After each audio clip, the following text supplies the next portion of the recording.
우리가 보통 부활의 역사성, 그렇죠? 그러니까 우리가 이제 예수 그리스도가 역사적으로 진짜 부활했다는 것에 대해서 그 학자들이나 뭐 여러 신학자들이 논증하거나 뭐 증명하는 거 이런 것들이 굉장히 많고 그뭐 다큐멘터리도 있고 책도 많고요.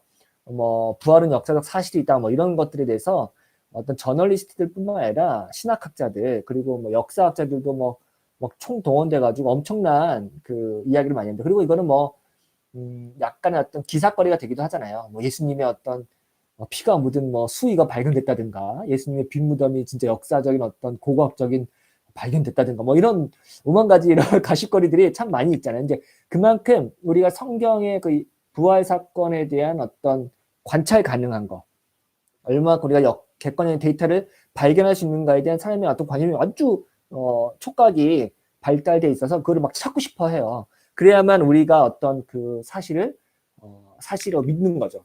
왜냐하면은 이제 부활이 단순히 그냥 신앙인들 혹은 초대 그리스도 공동체들의 어떤 환상 속에서 혹은 신앙의 어떤 투영으로서만 가치가 있다고 한다면은 이건 뭐 사실은 그 역사성에 기대고 사실에 기대어서 우리의 믿음이 이제 발전했다고 믿는 사람들한테는 굉장한 충격인 거죠.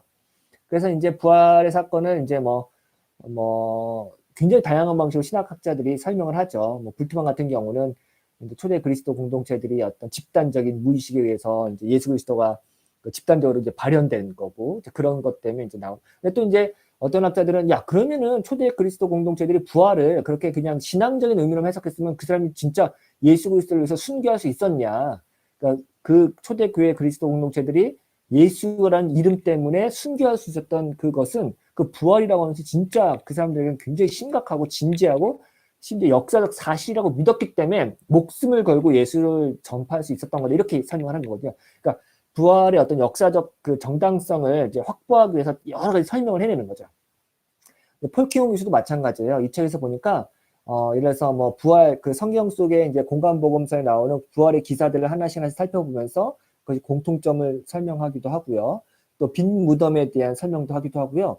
그리고 예수의 부활을 처음 목격했던 그 증인들, 저 여인들이 이제 나오죠. 그 여자들이 이제 처음 예수의 부활을 이제 빈 무덤을 목격했던 것 이런 것들을 이제 기사를 설명하면서 이게 얼마만큼 신뢰할 만한 건가를 설명해요. 예. 그리고 이제 또 예수의 부활에 대해서 처음으로 언급한 거는 물론 이제 복음서가 있긴 하지만 복음서는 조금 더 후대에 쓰여진 거 그 먼저 쓰여진 게 이제 바울 사신이고 그중에 이제 고린도전서 15장에 보면은 바울이 예수 그리스도의 부활에 대한 이야기를 하는데 참 그것도 여러분 읽어보세요. 고린도전서 15장 그 3절 8절 여기 보면은 어떤 이야기를 하면 바울이 몇 가지 중요한 단어들을 내거든요. 내가 전해받은 가장 중요한 것을 여러분에게 전해드렸습니다. 이렇게 하면서 예수 그리스도께서 무덤에서 묻혔다가 성서에 기록된 대로 사흘 만에 다시 살아나셨고 그리고 먼저 게바에게 나타나신 뒤에 다시 12사도에게 나타났고 그 다음에 이제 야고보에게 나타나고 또 모든 사도들에게 나타났다라고 하면서 이제 구체적으로 예수 그리스도가 부활했고 그것을 본 목격한 사람들의 이름을 딱딱딱딱 지목하는 거죠. 그 말은 뭐냐면 처음에 뭐라고요? 내가 전에 들은 것을 여러분에게 전달합니다. 그 말은 뭐냐면은 이제 고린도서가 쓰이기 이전부터 예수의 부활에 대한 사건에 대한 증인들이라든가 그 증거들이 많이 있었는데 그것을 바울이 전해 들었고 그것을 이제 기록한다라고 하면서 나오는 거죠. 그러니까 이제 사도 바울에게 있어서도 사실은 예수 부활의 역사적인 어떤 그 정당성 그리고 예수가 진짜로 부활했다. 그 역사적 사실 이런 건 굉장히 중요했던 거죠. 이 중요성이 이제 바울을 통해서 또 전파되고 또 복음서 기자들에게도 이제 내러티브 형식으로 나오게 되는 거죠. 이게 이제 초대교회 그리스도 공동체가 굉장히 중요했다라고 하는 건데 문제는 이런 거죠. 과연 예수 그리스도의 부활 사건을 과학적으로 혹은 과학적으로 증명한다는 건 뭐예요? 관찰 가능하고 반복 가능한 사건이어야 하는 거잖아요. 이게 얼마나 가능하냐? 라고 하는 거고 또 하나는 우리가 사실 이제 예수님께서 온갖 기적을 많이 하시잖아요. 뭐 무리를 걸어 다닌다든가 뭐 오병이어의 기적이라든가 혹은 뭐 병자를 낫게 하고 심지어 죽은 사람을 낫게 하는 살리는 여러 가지 기적이 있는데 성경에도 뭐 여러 개 있죠. 이제 그럼 그런 여러 가지 기적들하고 초자연적인 사건들하고 예수의 부활하고 비슷한 성격의 것인가? 아니면 부활은 좀 다른 것인가? 왜냐하면 이게 왜 중요하냐면은 보통 그 신약 성서학자들이 예수의 여러 가지 기적이라든가 어떤 초자연적인 사건들은 조금 이제 탈신비화하는 경향이 있어요.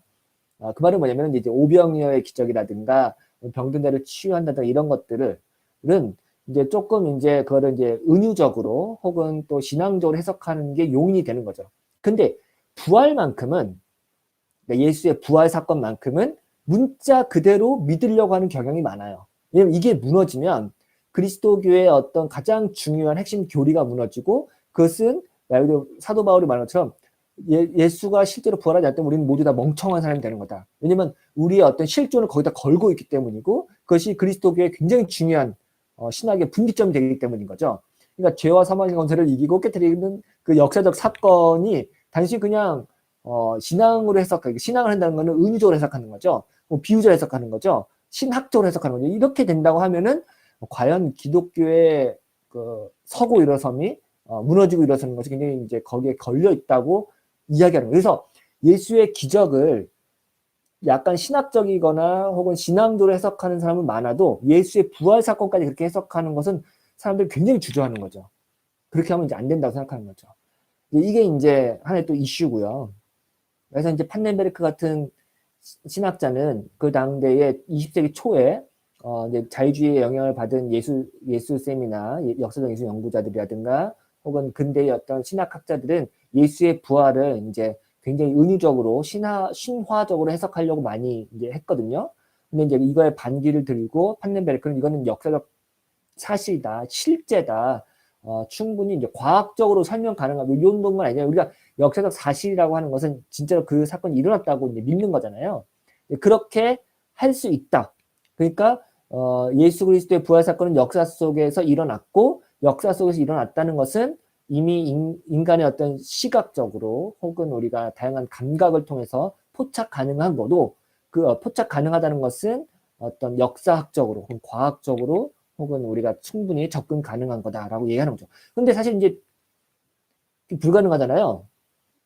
우리가 좀 이렇게 우리가 신앙적인 눈을 떼버리고 부활을 그냥 학문적으로, 과학적으로, 역사로 접근한다는 게. 그래서 이제 판넨베르크는 그것을 어떻게 설명하냐면, 종말에 일어날 일을 하나님께서 선취해서 그 역사 속에서 잠깐 보여준 거다라고 얘기하는 거죠. 그래서 이거는 반복 불가능하다. 관찰 불가능하지만 실제 일어났고, 그 일어난 게 언제 진짜 우리는 확인할 수 있냐? 마지막 종말을 때 확인할 수 있다. 라고 하는 방식으로 설명을 해요. 그러니까 종말론적인 기대를 선취했다는 말로 그 역사적 부활을 설명하려고 하는 거죠. 이게 뭐 얼마나 충분히 설명이 될지는 모르겠어요. 근데 폴킹원 교수도 사실은 이 부활 사건이 성경 기록을 통해서 충분히 우리가 이게 합리적이라고 하면 좀 그렇지만 충분히 납득 가능할 거다라고 이야기를 하는 거죠.